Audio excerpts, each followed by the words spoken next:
Hello again everyone, Ryan Taylor here, hope you are keeping well.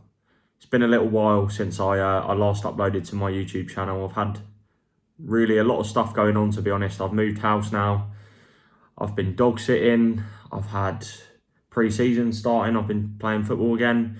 So I wanted to get back into the swing of things really, with a quick Q&A, and I just want to thank everyone who's dropped a question below on my Twitter account. Hopefully now, between now and the end of the window, the videos will be regular again. Now I'm all settled in the new place, and hopefully, like I said, I can keep on top of things. I know I've said that before, but you know, trying to juggle everything. I've been doing a lot of stories recently for the paper. I've been doing my column on Tuesdays, so it is quite difficult to find the time really just to balance everything, and something had to give, unfortunately, and it was the YouTube videos. But those who have subscribed, I appreciate the support, and those who have been waiting for videos, hopefully now we can really crank things up again. So like I said, I wanted to do a quick Q&A really, just to fly through some various topics.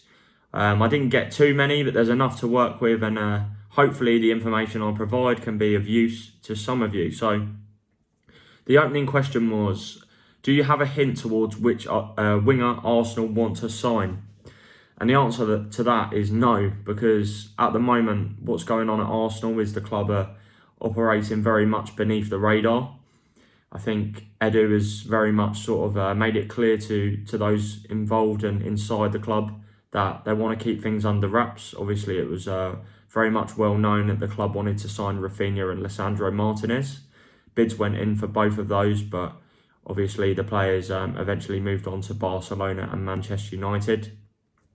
So it left Arsenal in a bit of a sticky situation really, because you know the two key targets that were internally discussed by the club, they were unfortunately unable to land. But the position Arsenal find themselves in at the moment is of course very strong.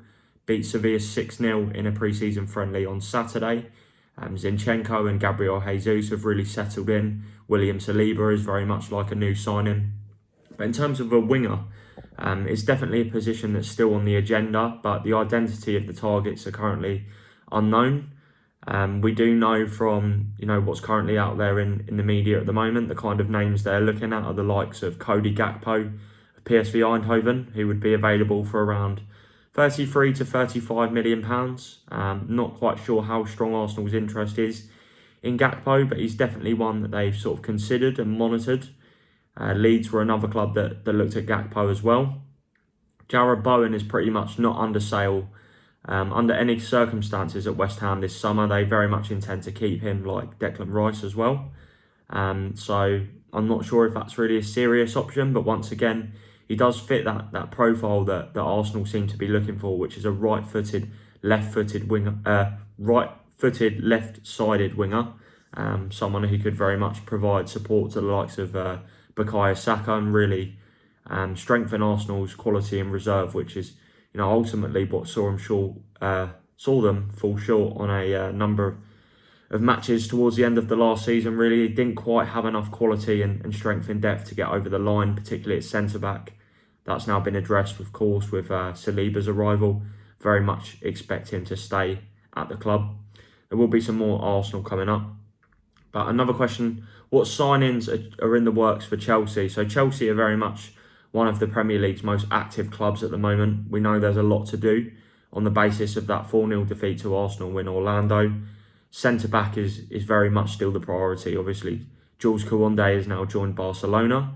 Chelsea were kind of hesitant, and they weren't quite sure whether they wanted to push ahead with that deal, which allowed Barcelona to pounce and sign Koundé.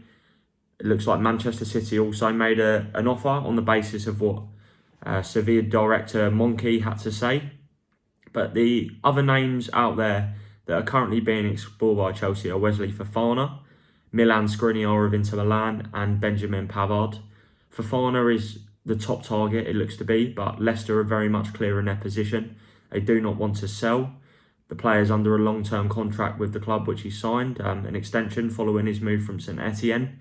He really started to finish the season strongly and replicate that first season form that we saw from Fofana before he suffered that nasty leg break against Villarreal last August in a pre-season friendly. It looks like Fofana would be open to the move though, but the only problem is that price tag. I really don't see Chelsea paying that kind of money for Fofana, although it's clear he's a very well-respected, highly rated, top young centre-back. It's a very big fee, you know, it's a huge amount of money for a player that is, you know, he is probably guaranteed to start, but, you know, Kalidou Koulibaly and Thiago Silva are very much the first choice. We expect Chelsea to play a back three, so that's where Fofana could enter the thinking. It's a system he's played in during his time at Leicester as well. Same applies to Milan Skriniar, really. It would take quite an astronomical offer to get that deal over the line, even though Inter, you know, are ready to consider a sale because of their financial struggles off the field. There are a few other names in the mix as well. Marc Cucurella is a deal that's currently being worked on by Chelsea, and as of time of recording, it looks like Chelsea are going to try and push ahead with that deal. There's a chance Levi Colwill could be involved in the negotiations with Brighton. He's a player that's very strongly admired by the club amongst other Premier League sides, and he is expected to depart Chelsea this summer due to the signings that are coming through the door, like Koulibaly, really hindering his opportunities despite the departures of Antonio Rudiger and Andreas Christensen. Denzel Dumfries as well, like Skriniar, is a player that Inter Milan would consider a sale for because of their financial situation. So I do think he is another name that will be under consideration. His arrival could, you know, potentially prompt Reece James to slot into right centre-back, position he's played with England before. He's played with Chelsea before as well. And then there is also the potential departures of Cesar Azpilicueta and Marcus Alonso, both of which remain of interest to Chelsea. They're still very much under or working as part of Tuchel's plan for the upcoming season. However, there is a chance there could be movement because of their dwindling contracts. Azpilicueta had a one-year contract extension triggered just a matter of months ago now, I believe, towards at the end of last season. But both him and Alonso would be keen on a move to Barcelona. There could also be movement up top. Timo Werner is, of course, looking likely to depart, with Juventus and RB Leipzig among those interested. Newcastle too. Josko Gvardiol was another one that Chelsea have looked at in terms of centre-back, whether a swap deal would be viable to send Werner back to Leipzig. But at the moment, that doesn't look like something likely to materialise. Another one of my followers has asked James Maddison to Newcastle. Now, that's one that is still kind of ongoing. It's not completely dead because Newcastle seem willing to continue discussions after their £40 million bid was rejected by Leicester. But ultimately, I don't think that's one that's likely to happen. Leicester do need the money, which is why, you know, Fofana and Maddison could be players that could potentially move on this summer. But ultimately, Leicester won't reduce their valuation of the players. Fofana's valued at 80 million, Maddison probably closer towards 60 million.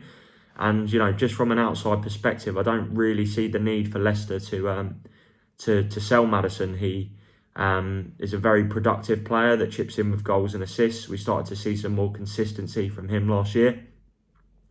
But, you know, Leicester don't want to weaken because they haven't really strengthened. So I don't think Leicester will be actively looking to ship Maddison out. I think Brendan Rodgers has made it quite clear that both him and Fofana are very much still considered to be integral players for the club. So I think Maddison to Newcastle is probably unlikely. Are Tottenham finished with incomings? The answer is probably no.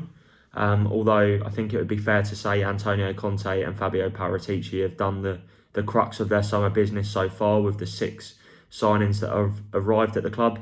Fraser Forster, Yves Bissouma, Ivan Perisic, Jed Spence, Clement Lenglet and Richarlison have all come through, which have, you know, really strengthened Tottenham's pack, and I do expect them to be very much guaranteed to finish in the top 4 next season, more or less, unless there was a serious injury of such or, you know, a major hiccup.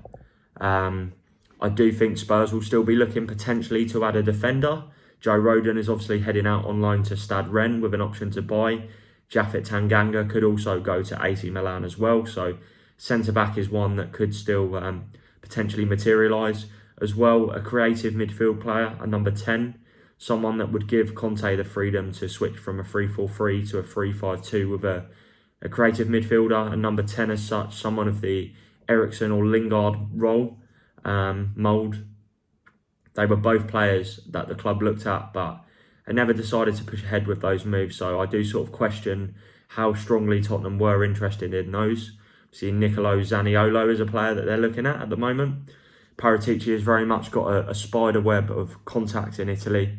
So I do suspect other players to fall under consideration as well, but nothing close. RE, Tottenham and incomings. Just going to have a sip of my Lucozade quick. Excuse me. So Arsenal's midfield search. I still believe, much like Winger, a central midfielder is a player Arsenal would be open to signing this summer. Yuri Tielemans is of course one that the club have looked at. As I've reported sort of 6 weeks ago now, Arsenal have called their interest, but he remains a possible option for the club. Because of his dwindling contract at Leicester, he's only got 1 year left on his deal, and he would be open to a move. Of course, that ties in with the Fofana and Maddison stuff I've touched upon, that Leicester do kind of need to generate some form of income to strengthen their squad and add more players to their ranks.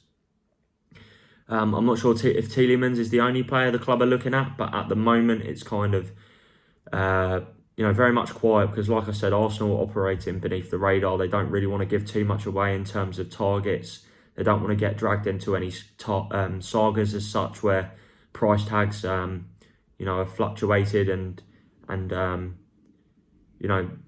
these kind of situations like Frankie de Jong and Kuonde only end up increasing the price tags that clubs have to pay. So I think Arsenal just want to take a backseat and really sort of assess which players could be of interest to the club. I think Ruben Neves is one that there's long-standing interest in. The club looked at signing him at the start of last season.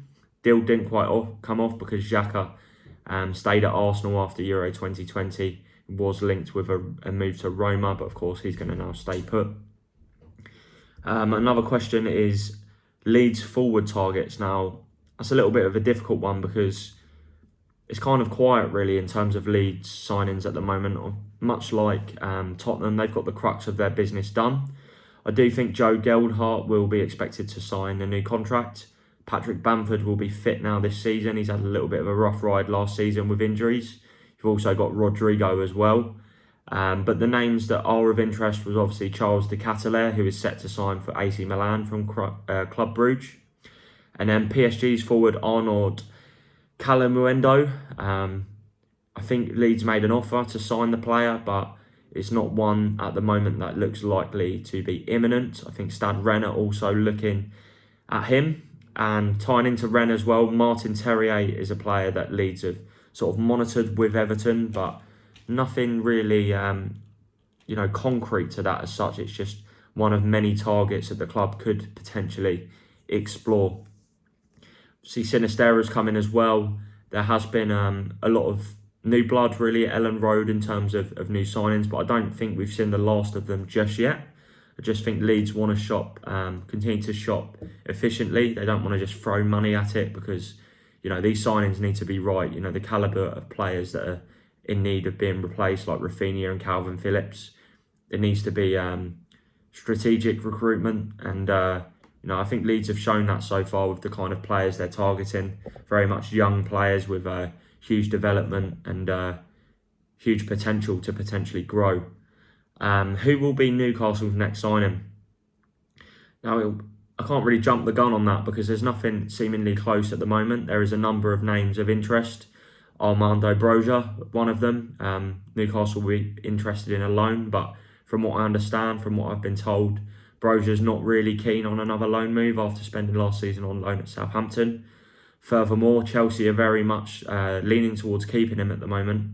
Obviously, they've lost Romelu Lukaku to Inter Milan, so they do need a striker, and at the moment, there's not really anything to suggest that one is likely to arrive anytime soon. So it doesn't really make sense for Chelsea to further weaken their squad. Tuchel wanted to take a look at Broja in pre-season, but his foot injury has kind of disrupted that. He also had some paperwork problems ahead of the pre-season tour of the USA, so he didn't feature as prominently as he would have liked to. Broja's very much open to staying at Chelsea, but at the moment, Newcastle retain an interest in the player. I think a creative midfielder would also be of interest. That would explain the links to James Maddison, and another wide player as well. I think they need a little bit of depth and some extra quality. Someone who can also, provide a similar kind of impact to Alan St-Maximin, potentially on the right. Miguel Almiron has, of course, been linked strongly with a move away, but I think he will stay at the club. But Newcastle will they want to make the right signings. They don't want to just rush and throw big cash at big names. As we saw in January, the recruitment was very smart. So I do expect that to be continued. Benjamin Sesko is another player that remains of interest to Newcastle as well. I think they've held talks with his representative on Tyneside, but there is plenty of interest in Sesko, with Manchester United and Tottenham also among those monitoring his situation. So anything on Crystal Palace now? Palace are another club that have very much got the crux of their summer business already done. Levi Colwill is one they've also looked at, but at the moment it looks like he is potentially going to head to Brighton. I know Everton, Leicester, among others, Southampton are also interested in him. So I think Palace's business is pretty much done, although there could still be movement on one or two fronts. There's been links with Christian Benteke potentially moving away from the club. So if he was to depart, maybe they would look at bringing somebody else in. Aaron Wan-Bissaka was obviously a player of interest, but that one kind of looks unlikely to materialise. Another question is Villa incomings. Somewhat disappointingly, there's not really anything major to report on that front. Douglas Luiz's contract remains the priority. The rest of the business was done pretty early, of course. Coutinho making his loan move permanent. Diego Carlos arriving. Augustinson, the backup left back to Luca Digne. You've got Boubacar Kamara coming in there as well. But an important thing to note with Villa, I feel like, is the players like Leon Bailey, who really didn't sort of showcase what they're capable of in their first season at the club. I do think there's more to come from him, more to come from Coutinho as well. You've got players like Matty Cash, Jacob Ramsey that are really sort of getting better with every game that goes by. So I think Gerrard's very sort of content with his squad, but if there is a chance to do anything, they will look at doing it. And just finally, a Wolves fan has asked, what are the chances of signings at Wolves? And I think, they're pretty strong, to be honest. I do expect Wolves to do some further business. Obviously, Raul Jimenez looks like he's going to miss the start of the season and into September, potentially onwards with an injury.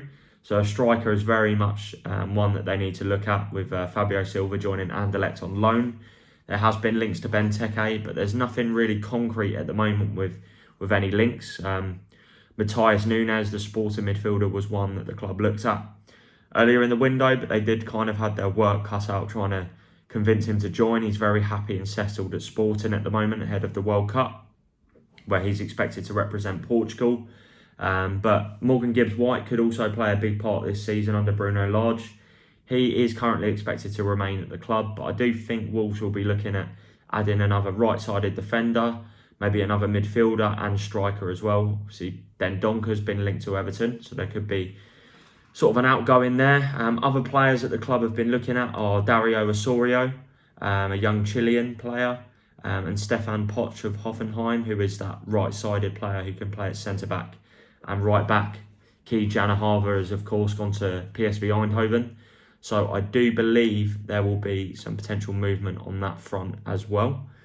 I just want to see if there's any more questions that have been filed. Leeds left back updates. I don't really know too much on that, to be honest with you. That's pretty much it. I appreciate this is a little bit of a small video, but I did want to just get something out there before I get back into the swing of things this week. Obviously, my column will be live tomorrow at 9 o'clock on Express Sport, where there'll be some further updates. But do hit the subscribe button, do hit the like button, and I hope you have enjoyed the first video back in the running. Thanks for your questions, and I'll speak to you all again soon.